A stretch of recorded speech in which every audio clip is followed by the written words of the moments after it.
Hey, what's up everybody? Welcome back. It's Brandon again, and we have another video question. I've been getting a couple of these, so if you sent me one, know that I will get to yours. However, I don't want to do just one long video full of video questions because it'll be very long, and I also just don't want to come out with video question after video question after video question, so I'm going to space them out a little bit, but if you sent me one, know that I will get to it.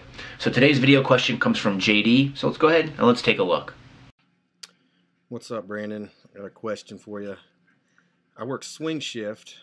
So there's times I'm working 7 to 3, and then I'll go to 11 to 7 in the morning, and then go to 3 to 11 at night. It swings every 4 weeks. It's hard for me to keep my diet under control because I'm bouncing back and forth between when I can eat, when I can't eat because of the shift every month. And my rest sometimes gets totally screwed up for the first week or so of the new shift. I'm married with 2 kids, so sometimes just getting the right meal in is almost impossible just because I'm limited on time, or I gotta be somewhere for them, which I'm not gonna slack back on anything for them, but it just seems like it's really affecting my diet and how much rest I'm getting. I work out at home.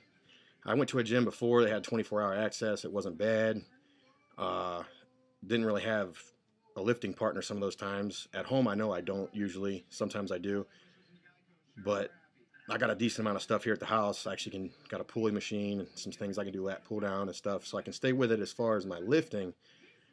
But the swing shift is just kind of killing me. There was a point when I worked permanent first, and that kind of went away because I took a promotion. There's 2 other guys that I rotate with, and you know, everybody wants first. It's the best shift, 7 to 3.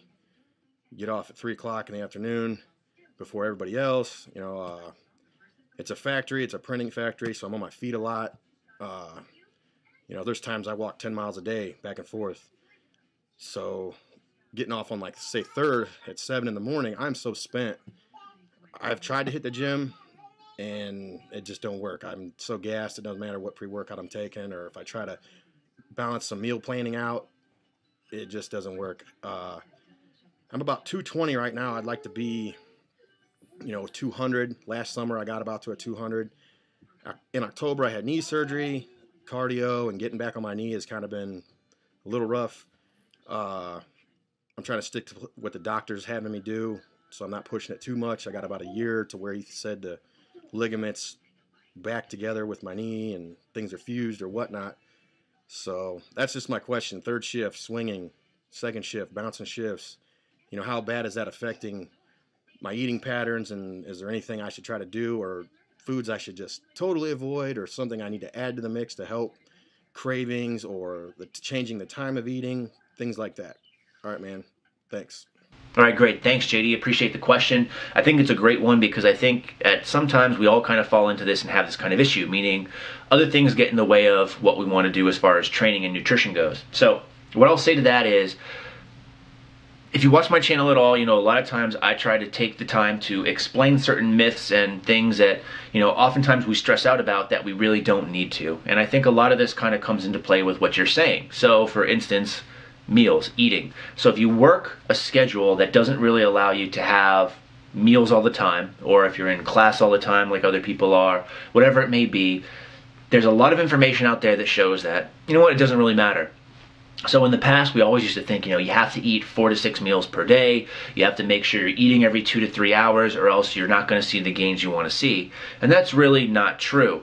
So one of the great things is that we now know meal frequency doesn't really matter. Meaning, as long as we're hitting our daily goals, whether it be in 1 meal, 3 meals, 6 meals, we'll still see a lot of the results that we're trying to do. So for instance, if you're working these weird hours, like let's say 11 p.m. to 7 a.m., you know, and you can't eat during that time, so be it, not a big deal. Just make sure that during the times that you can eat, that you're able to eat enough to meet your numbers at the end of each day. As long as you're doing that, you should be good.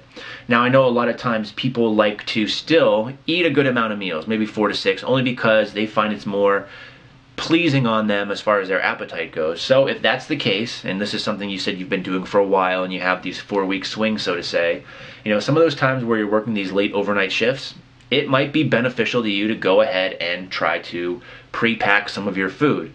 Now, you could always eat out, but The problem with doing that is sometimes if you have a specific macro plan and goal, that could kind of throw you off, as a lot of those foods tend to be really high in fat or really high in one macronutrient, and it leaves you kind of struggling in order to reach your numbers. But if you're able to do that and still get a good amount of micronutrients in, you can do that as well too. But pre-packing your food might be something you're interested in. I'm not advocating it, but it could be beneficial given on the situation if that's your personal preference.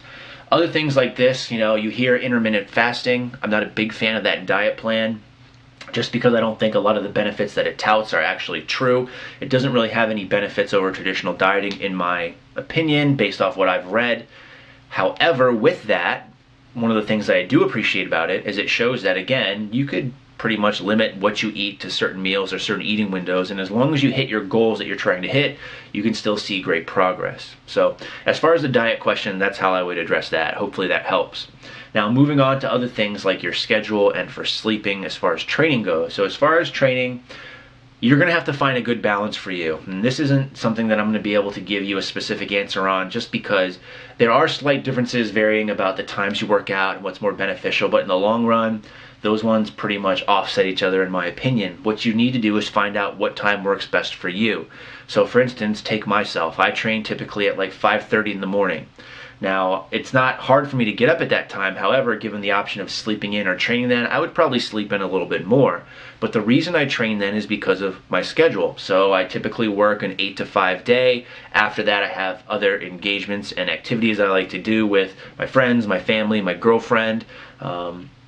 Times that they're all awake and around and I can spend quality time with them. There's a reason I don't train at that time, because I don't want to take away from my time with them. For me, at 5:30 in the morning, they're all sleeping. So I can get up, train, do all my stuff, and then still have time with them later on. I know you mentioned you have a family. I'm sure you like spending quality time with them. So you just really need to find a time that's preferable to you as far as training goes.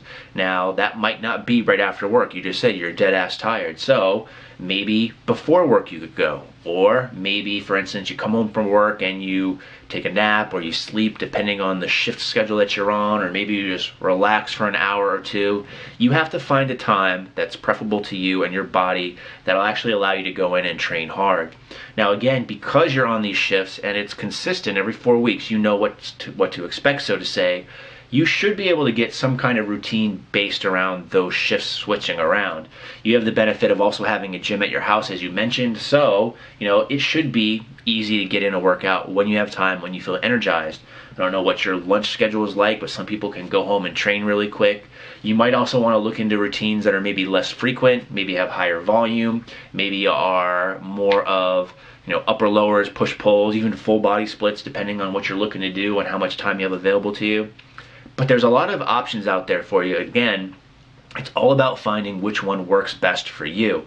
So typically I try to preach here, this is what's optimal, these are what studies say, but in the aspect of actually getting in time to train, it's really going to depend on you, man, and what you want to do.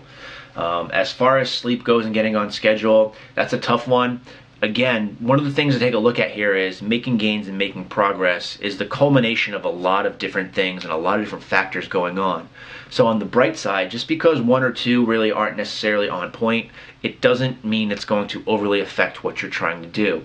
What I try to preach to people is just try to be as consistent as possible and continually do that, and what you'll find is you will see gains. However, if you stress out about all this stuff, you're likely to be negatively impacted by it. So try not to stress, just know you're doing what you can, and when you do have time to train, and you do have time to eat, or when you do have time to spend with your family, just bust your ass and try to make the most of it. In the end, it'll be less stressful, and I think you'll see a little bit better results. So I hope that answers your question. Feel free to leave any comments in the section below, and we'll talk about it. In the meantime, everybody, stay big.